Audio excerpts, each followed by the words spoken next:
Hello India. मैं गौतम। जय श्री राम, महादेव, सत श्री अकाल।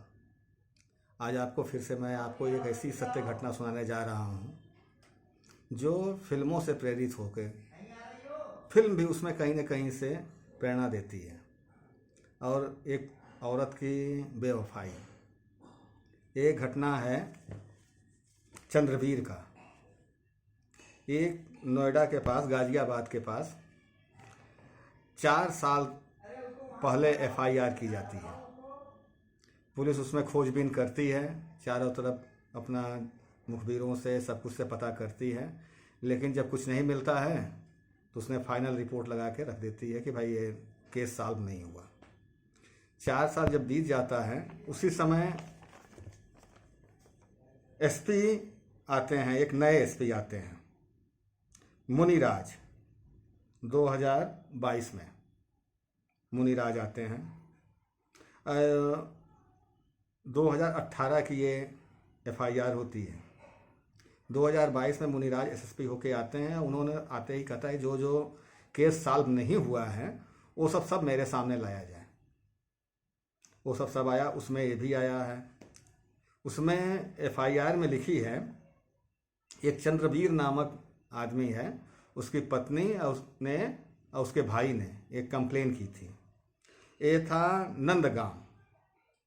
नंदग्राम थी, सीख रोड गांव, गाजियाबाद में। चंद्रवीर थे, उनको वो गायब हो गए थे और उनकी अच्छी संपत्ति थी और अच्छी जमीन जायदाद थी, उसमें वो खेती बाड़ी करके अच्छा कमाई कर लेते थे। उनकी एफआईआर में जो लिखा था नहीं मिला था। उसकी एक जो उनकी पत्नी थी वो थे, और उनके एक लड़की एक लड़का। वो 2015 में उन्होंने सविता नामक एक लड़की औरत से शादी किया था। उसकी एक बच्ची भी थी जिसको उन्होंने पिता के रूप में स्वीकार कर लिया था, अपनी बच्ची के रूप में स्वीकार किया था।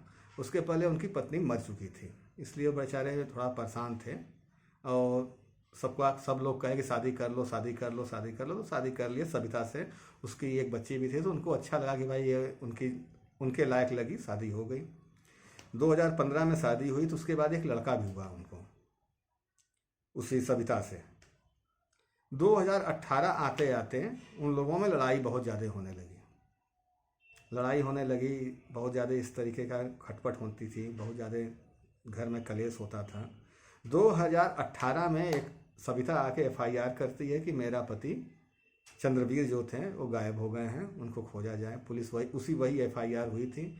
पुलिस खोजती है, नहीं मिलता है, कुछ नहीं समझ में आता क्या होता है, ख़त्म। और फाइनल रिपोर्ट लगा के, फाइनल रिपोर्ट क्या, उसको बंद कर देती कि नहीं, ये गुमशुदगी नहीं मिलती है। जब ये एसएसपी मुनिराज आते हैं तो उन्होंने फिर से ओपन कर दिया। इसमें क्राइम ब्रांच को लगा दिए। क्राइम ब्रांच में अब्दुल रहमान सिद्दीकी इंस्पेक्टर थे, उनको काम सौंपा गया।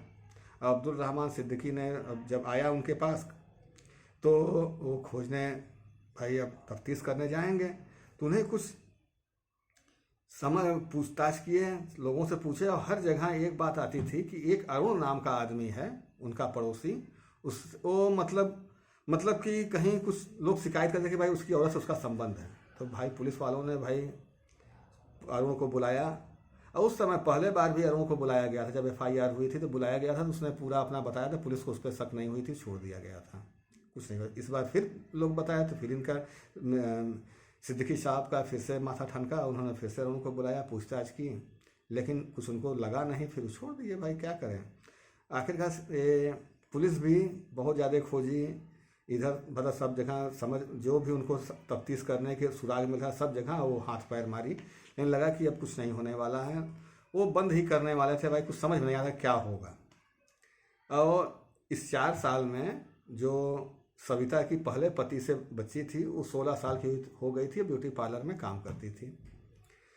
वो तो भाई अपनी जीविका चलाने भाई सीख रही थी, काम करती थी।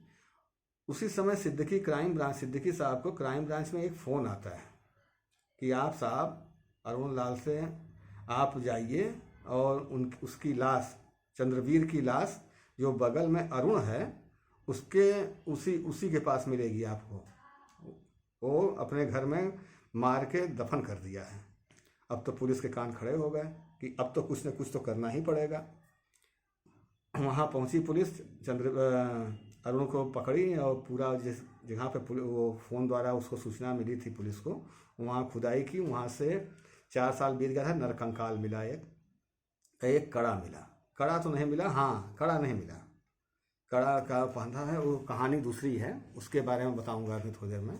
वो कहानी इसी में है लेकिन मैं बताऊंगा। लेकिन आप एक कड़ा मेरे मुंह से क्यों निकला,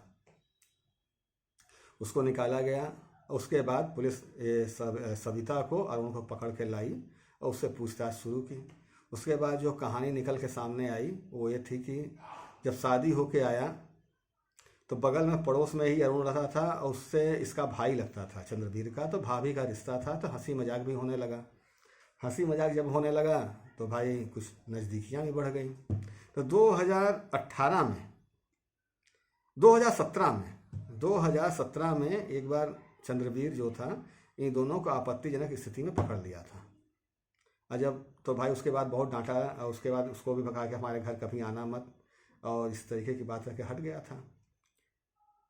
इसको दोनों आदमी, लेकिन फिर भी ये सविता और वो नहीं मानते थे, अब मिलते जुलते थे। अब तो वो सोचते कि इसको किसी तरीके से हम चंद्रवीर साथ रहना ही नहीं चाहती थी, वो तो अरुण के साथ रहना चाहती थी।